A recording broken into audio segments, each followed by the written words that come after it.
คลิปนี้ผมจะบอก3สัญญาณซื้อที่คุณต้องสังเกตถ้าลูกค้าเริ่มพูดเริ่มเป็นแบบนี้นั่นคือเวลาสำหรับปิดการขายครับ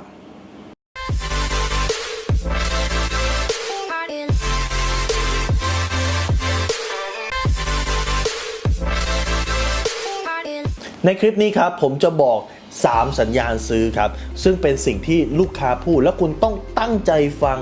ตั้งใจสังเกตถ้ามี3สิ่งนี้โผล่ขึ้นมาเมื่อไหร่นั่นคือเวลาสำหรับการปิดการขายแล้วครับ3สัญญาณซื้อนี้มีอะไรบ้างครับ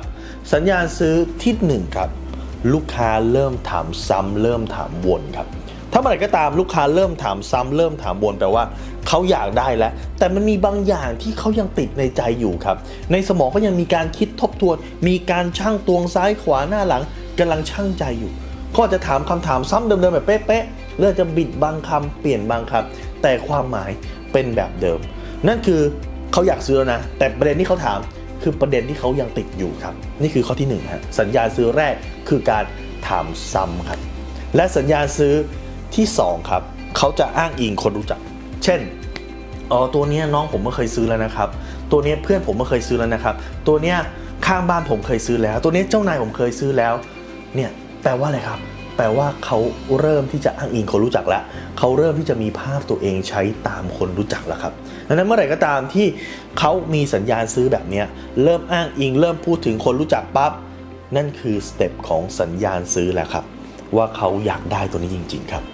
และข้อ3ครับสัญญาณซื้อที่3คือเขาจะบอกว่าเขาอยากได้นะแต่เขายังลังเลอะไรอยู่นั่นคือก๊อกสุดท้ายเลยนะครับนั่นคือสัญญาณซื้อเขาอยากได้เต็มที่แล้วแต่ยังติดอยู่แค่เรื่องนี้เรื่องเดียวยังติดอยู่แค่ประเด็นนี้ประเด็นเดียวเขายังลังเลเรื่องนี้เขายังลังเลว่ามันจะขนมาถึงบ้านเขาได้ไหมเขายังลังเลว่ามันสามารถยกขึ้นไปถึงห้องนอนเขาได้ไหมเขายังลังเลพวกนี้ครับนั่นคือสัญญาณซื้อมาแล้วนะครับแต่เขายังลังเลเรื่องอะไรดังนั้นเมื่อไหร่ก็ตามที่คุณเจอ3อย่างนี้ฮะอยู่ในการสนทนากับลูกค้าครับนั่นแปลว่าสัญญาณซื้อสเต็ปต่อไปคุณสามารถแก้คำปฏิเสธในใจและปิดการขายได้เลยครับถ้าคุณสนใจสาระความรู้แบบนี้ครับคุณเชื่อไหมฮะว่ามีหน่วยงาน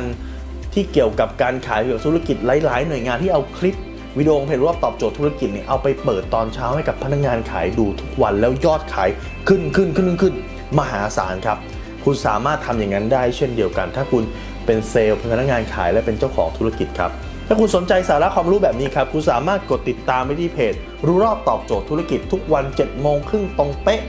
จะมีคลิป3 นาที 5 นาทีเพื่ออัปเกรดความคิดอัปเกรดยอดขายของคุณครับโพสต์ลงที่นี่ทุกวันครับและถ้าคุณสนใจสาระความรู้แบบนี้และคุณกลัวที่จะพลาดคุณสามารถติดตามที่ช่องอื่นของเราครับไม่ว่าจะเป็น Twitter Instagram หรือว่า YouTube ครับและถ้าคุณต้องการให้เราส่งคลิปวิดีโอใหม่ๆไปที่ LINE ของคุณทุกครั้งที่มีการอัพครับคุณสามารถติดตามที่แอดไซน์แบงก์สุภกิจครับทุกครั้งที่มีคลิปใหม่เราจะส่งตรงไปที่มือถือคุณโดยทันทีครับ